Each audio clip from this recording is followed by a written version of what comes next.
Bank के द्वारा ही सत्ता के गलियारे की राजनीति करती है।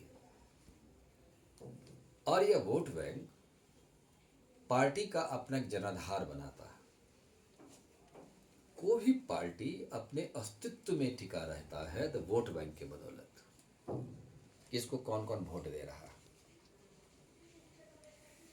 अब इसमें जाति, धर्म, महिला, मुस्लिम, यह जो जातीय व्यवस्था है, यह जो सिस्टम लाया गया है, यही हमारा बैंक की राजनीति है।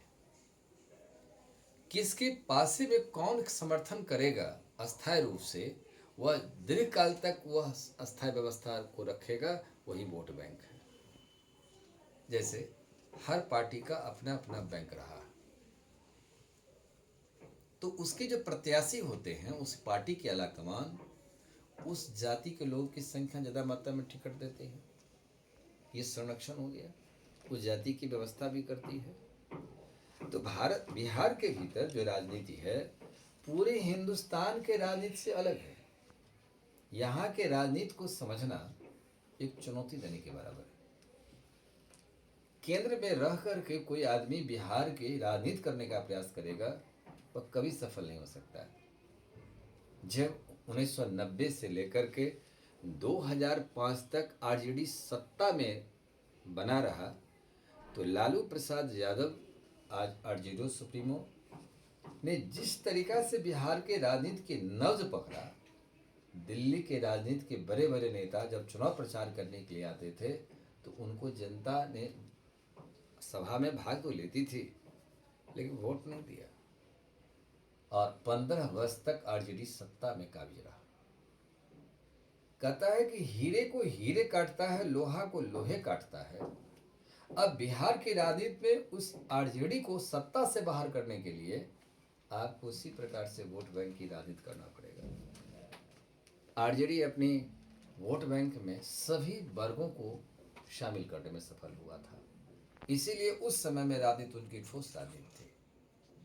और ऐसा मान्यता होता था, कहा जाता था कि वही पार्टी बराबर सत्ता में आती रहेगी जो लालू से अलायंस से जुड़ा हुआ है। इस अलायंस व्यवस्था से जुड़ने के कारण यह व्यवस्था लाई गई। अब देखिए, लालू यादव लंबा समय बिहार के राजनीति में रहे, तो बड़े माहिर खिलाड़ी राजनीति में। चूंकि लालू यादव एक मंच पर जब सभा का संबोधन करके जनता को अपने पक्ष में करने में सफल हो जाते थे, और बड़े बड़े राष्ट्रीय स्तर का नेता जब आते थे लालू के जी के विरोध में वोट लेने के लिए, तो उनको वोट नहीं मिला। चुनाव परिणाम आता था तो आरजेडी के नेता अच्छे खासे मतों से चुनाव जीत जाता था। तो इस प्रकार से आरजेडी की कब्जा रहा। कोई भी पार्टी लंबा समय तक शासन तभी करने में सफल होगी जब उसके साथ वोट बैंक।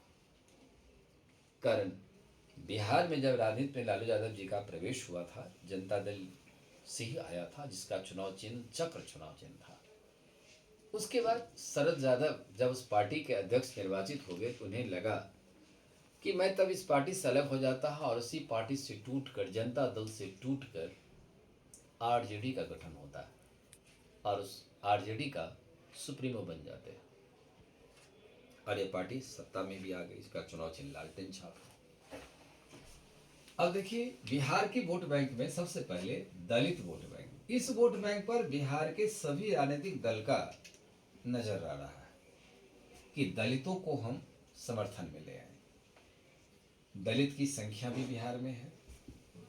इस दलित में देखा जाए कि 38 स्थान एससी के लिए सुरक्षित है और 2 स्थान एसटी के लिए सुरक्षित है। जब दलित वोट बैंक पर एक अस्थायी रूप से हम किसी दल का ये बैंक नहीं रहा। दलित पहले कांग्रेस का हिस्सा हुआ करता था, ये उसके बैंक का हिस्सा था, लेकिन कांग्रेस के जनाधार में जब कमी आने लगी तो यह हिस्सा धीरे धीरे लालू यादव के पास में आ गया, आरजेडी के पास में आ गया, और आरजेडी से ये दलित वोट बैंक कुछ हद तक अलग होकर रामविलास पासवान जी आगे आए।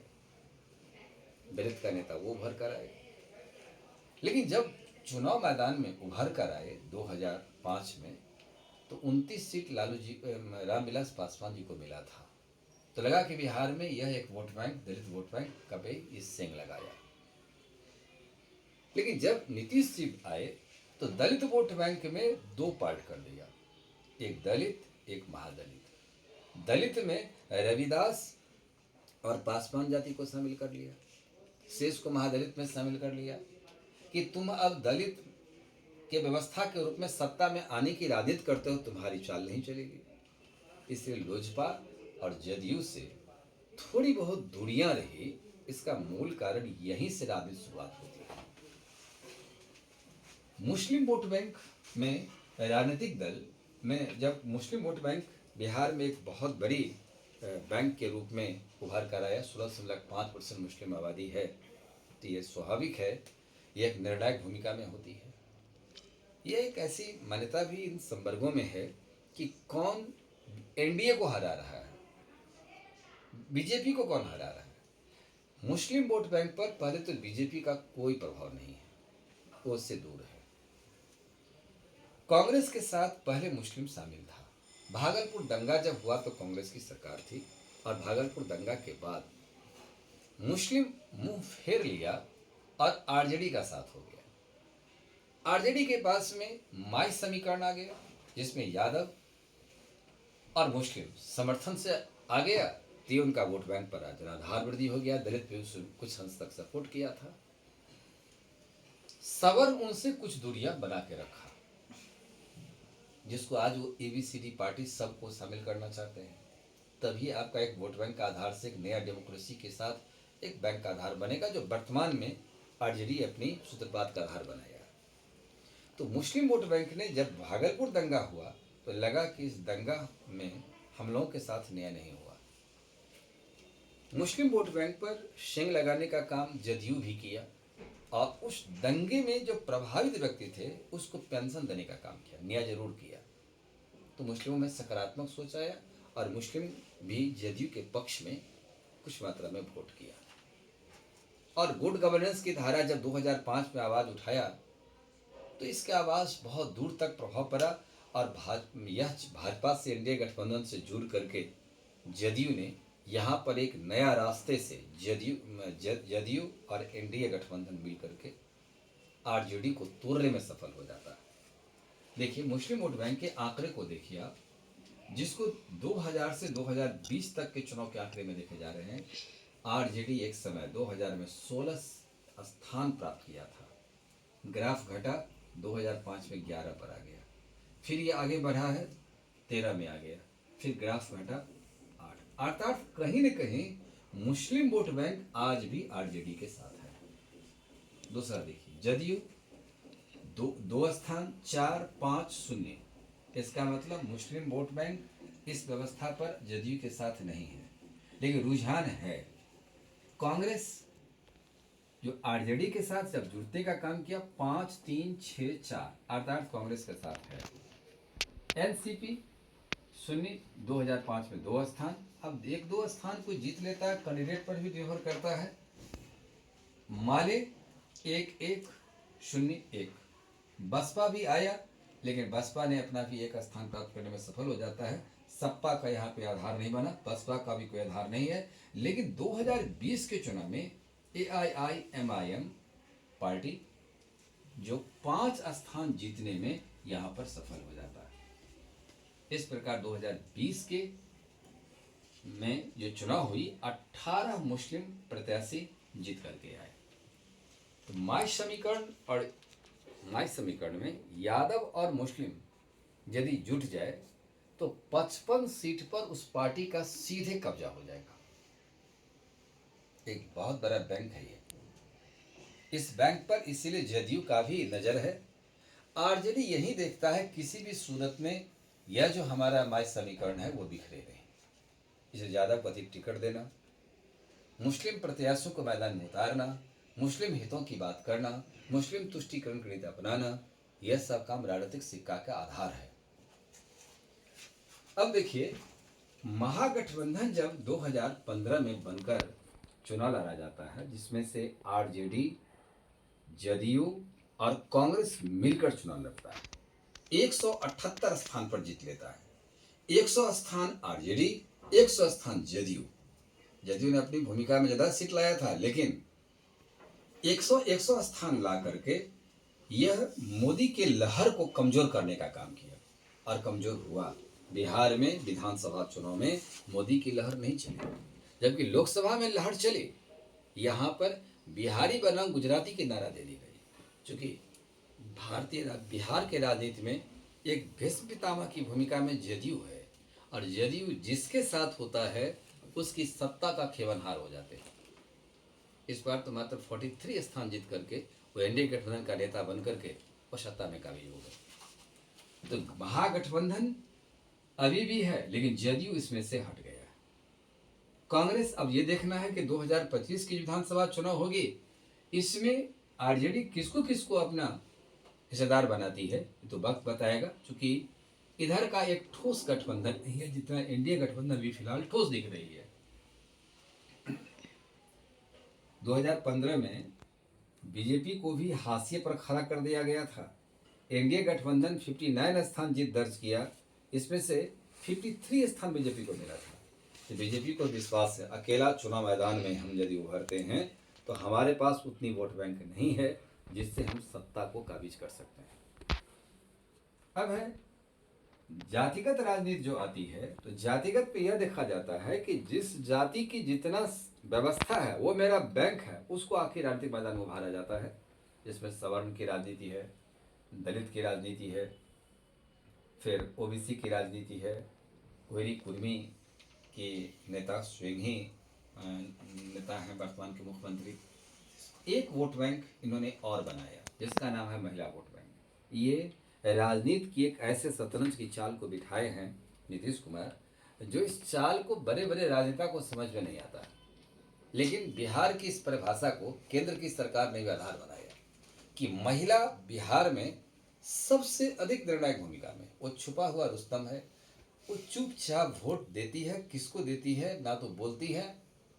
ये है महिला की सक्रियता। जैसे आप देखिए चुनाव में कितना महिला प्रत्याशी मैदान उभर रहा है। बिहार में 2005 में 2015 में 56.66% वोट टोटल डाला गया था।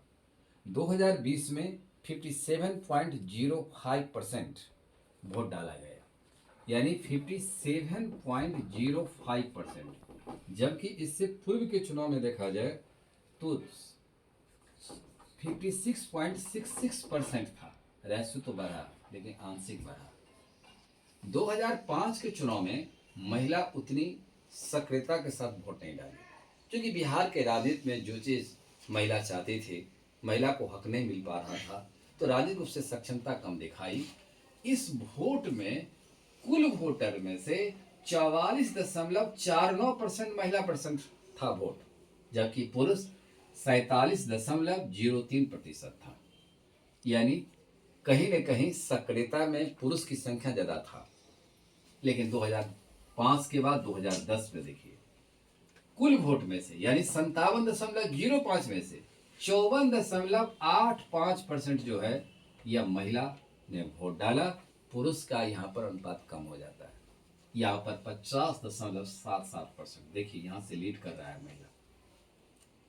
ये छुपा रुस्तम आया, और जब जब महिला परसेंटेज की रेशियो बढ़ता है, यह कहीं न कहीं से एनडीए के पक्ष में दिखता जा रहा। देखिए जनादेश भी यही है। 2015 में देखिए महिला में 60.48% आया, जब महागठबंधन साथ चुनाव लड़ रहा था। उसमें से आरजेडी के पक्ष में चला गया, वोट का ध्रुवीकरण हो गया और एक ही व्यवस्था के साथ चल गए। यहाँ पर 53.32% ये पुरुष मतदान परसेंट रहा। 2020 में 59.69% टोटल महिला ने वोट डाली कुल परसेंटेज का, जिसमें से 54.68% ने आया। तो इस प्रकार से देखा जाए ये कितनी रेशियो में वृद्धि ज़्यादा नहीं हुई। महिला रुझान बिहार के राजनीति पर ज़्यादा बढ़ा। इसका कारण था नीतीश कुमार की सुशासन, गुड गवर्नेंस में किए गए वादा का पूर्ति करना, उसके बाद 7 निश्चय 1 और 7 निश्चय 2 जैसे कार्यक्रम को सफल होते दिखाना, महिला संबलता के दिशा में शक्तिकरण के 4 ओर बाहर बनाया। जैसे मैट्रिक से लेकर स्नातक तक बिना किसी महिला की एकता का विभाजन किए बगैर सबको उन्होंने राशि, निश्चित राशि प्रदान कर रहे हैं। साइकिल योजना, महिला की साक्षरता दर में वृद्धि हो रहा है, हर क्षेत्र में महिला आ रहे हैं। बिहार बोर्ड और इंटरमीडिएट में भी देखिए कि महिला के रुझान ज़्यादा है और टॉपर भी महिला ही आ रहे हैं। अब इस प्रकार से महिला एक गांव से 5 मील की दूरी तय करके वह तो कॉलेज जाती है साइकिल से, या वह हाई स्कूल भी चली जाती है। तो इस प्रकार से महिला साक्षरता की वृद्धि दर ज़्यादा मात्रा में रहा। तो स्वाभाविक है कि महिला रुझान जदयू के साथ है, और जदयू जिधर जिस गठबंधन के साथ जाएगा उसमें कहीं न कहीं से उसका सपोर्ट आएगा। क्योंकि यहाँ देखिए 2015 में यहाँ रुझान बढ़ा है, चूँकि 60.48% बढ़ा है। ये साबित करता है कि नीतीश जी जिधर जाएंगे महिला भी उधर जाएगा। महिला के सम्मान में ही, महिला के साथ जब घरेलू हिंसा का शिकार अधिक मात्रा में होता था, उसके पति बेटा जब शराब पी कर आता था, एक महिला के कहने पर शराबबंदी कानून लागू कर दिया। और शराबबंदी कानून जैसे भी है चल तो रहा है। यदि कोई शराब पीते पकड़ा जाता है, आखिर दंड का भागी तो होता है। महिला अब खुलेआम 8, 10, 12 बजे रात्रि में कहीं भी आ रही है, जा रही है। पहले आने से हिटेशन था। यदि शराबबंदी कानून को सरकार हटा देगी तो गुड गवर्नेंस पर इसका असर पड़ेगा, लॉ एंड ऑर्डर पर इसका असर पड़ेगा। इसलिए महिला हित में, महिला सम्मान में सरकार ने बहुत सारी योजनाएं बनाई। लखपति दीदी चल रहा है, जीविका दीदी चल रहा है, जिस जीविका दीदी का BBC लंदन ही नहीं अंतर्राष्ट्रीय मंचों पर नीतीश कुमार का प्रशंसा हुआ। इस प्रकार महिला संरक्षण में बाल विवाह को सबसे अधिक कमजोर किया, यानी इस पर नियंत्रण पाया, वो नीतीश कुमार ने किया। महिला के नाम पर केंद्र सरकार भी घर बना रही है, महिला के नाम पर ही ज़्यादा मात्रा में घर बन रहा है। इस प्रकार से महिला योजना में आपको बहुत सारी सशक्तिकरण की दिशा में बताए भी हैं। तो यह है वोट बैंक की राजनीति। इसलिए नीतीश कुमार का महिला वोट बैंक पर ज़्यादा असर है, प्रभाव है, और जिधर जाएंगे उधर वोट का रेशियो बढ़ेगा। और यही 2025 के विधानसभा चुनाव में जो अभी राजनीतिक जो शतरंज की चाल बैठाए जा रहे हैं, इसमें यह देखा जा रहा है किस पार्टी का कौन सा बैंक है, जिस बैंक से हम प्रत्याशी को बाहर करके हम सत्ता के गलियारे की राजनीति से हम बिहार की सत्ता को प्राप्त कर सकते हैं। ये जनता फैसला करेगा। नवंबर 2025 में बिहार में चुनाव होगी। अब जनता किस करवट बैठती है, ये पूरा अनुमान जो होगा वो बाद की बात होगी। लेकिन इस रुझान से तो स्पष्ट है कि कौन सा गठबंधन अभी मजबूत है। क्योंकि गठबंधन का फैसला फिलहाल एनडीए का तो हो चुका है, लेकिन महागठबंधन का फैसला पूरा अभी नहीं है, क्योंकि उसमें कुछ राजनीतिक हवाएं निकलती है। और किसके साथ क्या हवा बैठता है, ऊँट किस दिशा में बैठता है, किस करवट में बैठता है, फैसला तो वक्त बताएगा।